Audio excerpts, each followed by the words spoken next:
امروز میخوایم راجع به 7 تا نشونه که فقط دوستی‌های فیک و غیر واقعی انجامش میدن و 6 تا مورد که نشون میده که دیگه حالا وقتشه که شما بیخیال این دوستیاتون بشین صحبت بکنیم. اگر که دوست داری همراه شو.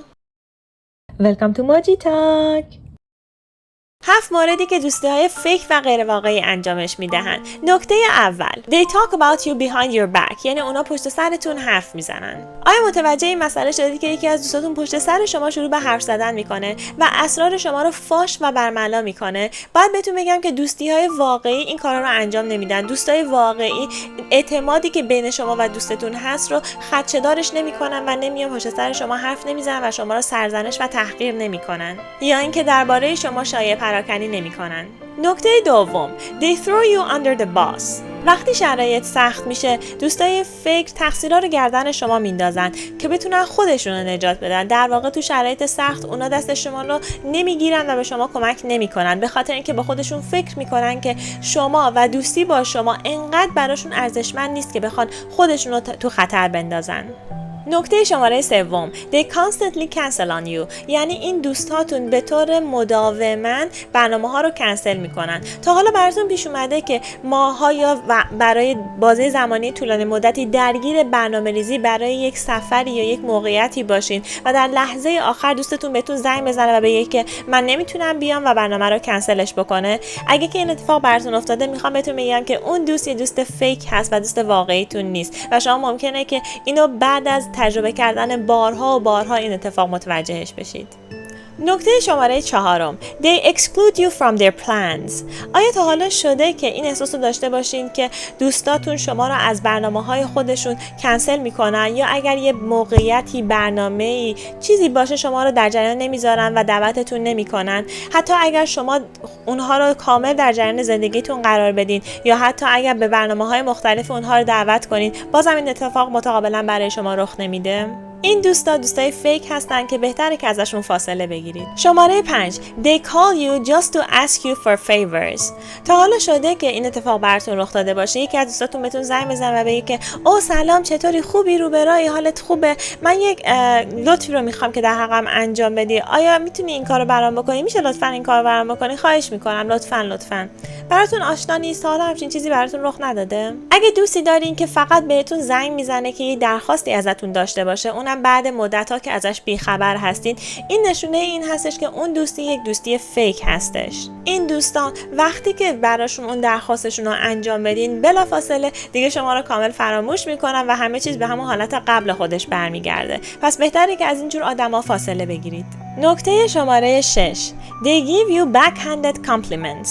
به چه معنا هستش؟ تا حالا شده که یکی از دوستاتون بهتون بگه که وای منو سورپرایزم کردی، تو خیلی بهتر از اون چیزی هستی که همیشه به نظر میای، تو خیلی بهتر از اون چیزی بودی که من فکرشو میکردم. تا حالا شده با همچین چیزای برخورد داشته باشین؟ این دوستی‌های فیک هستن. این آدم‌ها در واقع دارن به شما طعنه میزنن. این مدل تعریف‌ها کار دوستای فیکه، دوستایی که سعی میکنن به جای اینکه شما رو واقعا و از ته قلب تحسینتون بکنن، یه جوری هست که انگار دارن تحسینتون میکنن ولی در واقع دارن میزنن تو سرتون و شما رو میارنتون پایین و این به صورت طعنه آمیزی داره رخ میده برای شما که ای منو سورپرایزم کردی، بهتر از هر چیزی هستی که همیشه بودی. این حتی میتونه حسادت اون آدم‌ها رو هم نشون بده که در واقع میان یه قضاوت شدیدتری نسبت به شما انجام میدن که بتونن از درون احساس بهتری داشته باشن. نکته شماره 7، they only talk about themselves، یعنی اونا فقط درباره خودشون حرف میزنن. آیا تا حالا شده که با دوستی در ارتباط باشی که شروع کنی باهاش به حرف زدن،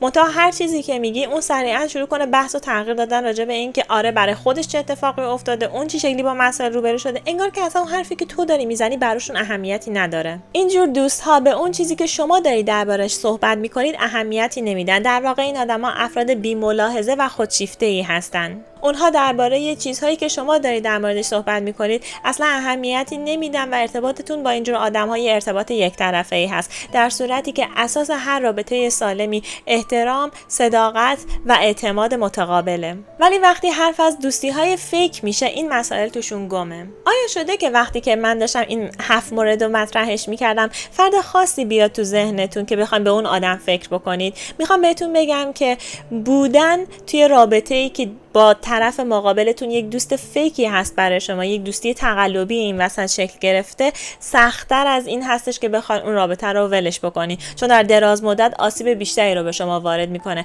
اگرچه که جدا شدن از آدم‌هایی که شما اونها رو عزیز به خودتون میدونستین و دوست خودتون در نظرش داشتین سخته، ولی بهتره که هر چه زودتر از دوستی که متوجه شدین که نوع ارتباط شما با اون آدم دوستی فیک هست جدا بشین و از اون رابطه بیاید بیرون. حالا کی باید این کار رو انجامش بدیم؟ در ادامه میخوام به 6 تا نشونه اشاره بکنم که اینا به شما نشون میده که الان وقتش رسیده که از دوستی که داشتین با اون آدم بیاین بیرون، چون دیگه اون دوستی بهتره که ادامه پیدا نکنه. نشانه اول، You are second guessing your friendship.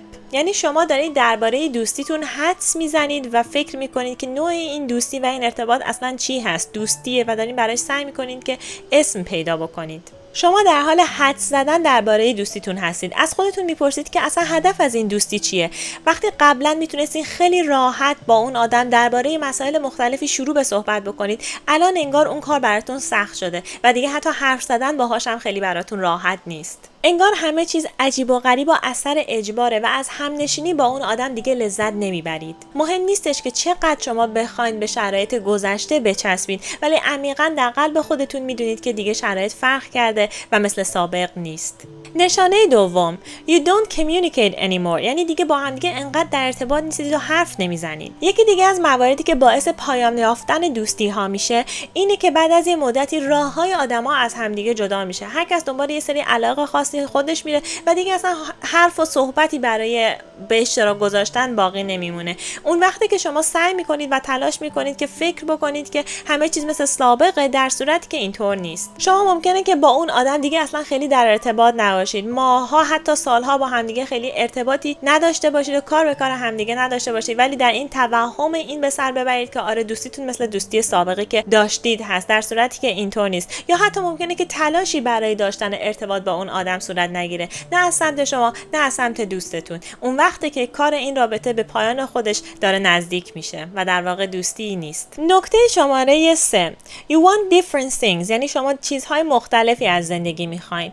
این بیشتر برای پارتنرها و روابط عاطفی به نظرم بیشتر صدق میکنه تا روابط دوستی های معمولی، ولی خب میتونیم به دوستای معمولی هم اشاره بکنیم که اینجوری باشن. در واقع وقتی که شما یه سری آرزوهای مختلف و متفاوتی از دوست خودتون دارین، ولی توی شرایطی قرار میگیرین که باید آرزوهاتون رو بیخیالش بشین و رها کنین آرزوهاتون رو، این فقط در گذر زمان منجر به این نتیجه میشه که از دست اون فرد عصبانی و ناراحت بشین که باعث شده که شما بیخیال آرزوهای خودتون بشین و بیخیال هدفهایی بشین که برای شما مهم هستن و مهم بودن.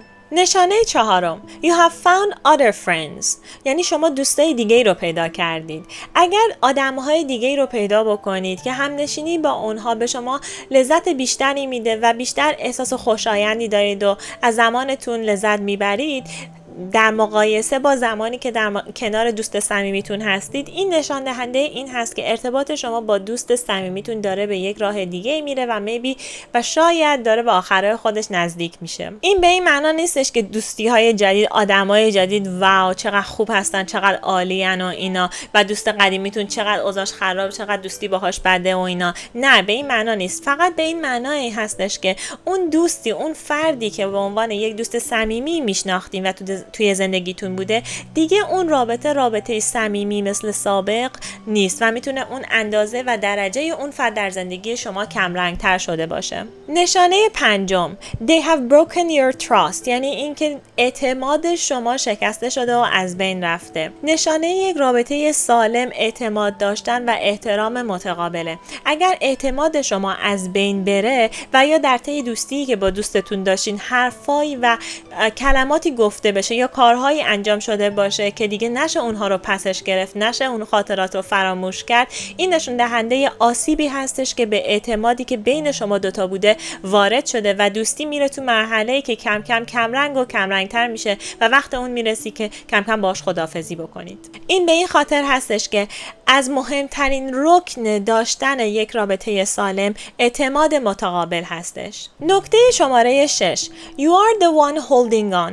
یعنی شما تنها کسی هستید که رابطه رو محکم نگهش داشته. اگه متوجه شدید که در ارتباط دوستانه‌ای که با دوستتون دارید شما اون فردی هستید که همه بار رو دوش شماه، شما دائما پیام میدید، شما خبر میگیرید و این رابطه انگار یک رابطه یک طرفه‌ای هستش، از اون رابطه سعی بکنید که بیاید بیرون. یعنی شرافت خودتون رو مقدم بدونید و یک قدم عقب وایسید و از اون رابطه بیاید بیرون. میدونم که این خیلی ممکنه دردناک باشه، حس طرد شدن برای آدم یک حس دردناکیه، اما اینکه شما بخواید یک آدمی رو مجبور بکنید که باهاش تو رابطه باشین وقتی که اون آدم در حال حاضر و آردی تصمیمش رو گرفته که دیگه با شما ارتباطی نداشته باشه، بهتره که اصلا از اون رابطه بیاین بیرون و روی شرافت خودتون وایستید و یک قدم خودتون رو دور نگه دارید. برای شما سلامتتون و عزت نفستون خوب نیست که توی یک رابطه‌ای باشید که طرف مقابل نمیخواد با شما ارتباط داشته باشه. میدونم که رها کردن آدمی که دوستش داشتین،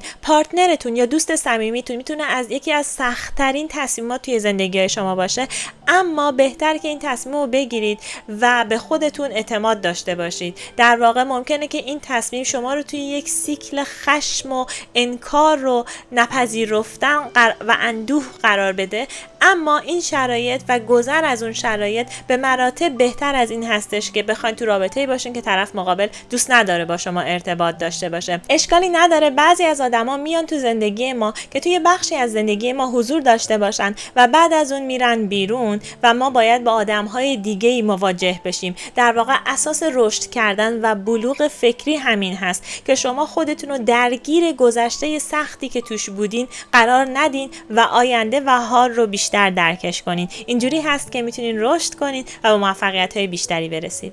این بود از ویدیوی امروزمون. خیلی ممنونم که تا اینجای ویدیو رو مشاهده کردید. حالا شما به من بگین که کدوم یک از این موارد بوده که باعث شده چشم شما بازتر بشه و بخواید بیشتر در اطرافیانتون نگاه کنید و ببینین که کدوم یک از دوستاتون دوستای فیک براتون بودن و کدوم یک از نشانه‌ها باعث شده که شما بخواید به یکی از این دوستی هاتون براتون یادآوری بشه و بخواید که کم کم اون دوستی رو کنار بگذارید. خیلی ممنون میشم که اگر نقدی، انتقادی، پیشنهادی دارین تو قسمت کامنت ها برام بنویسید. خوشحال میشم که دکمه سابسکرایب رو بزنید و تا ویدیو بعدی خدافظ.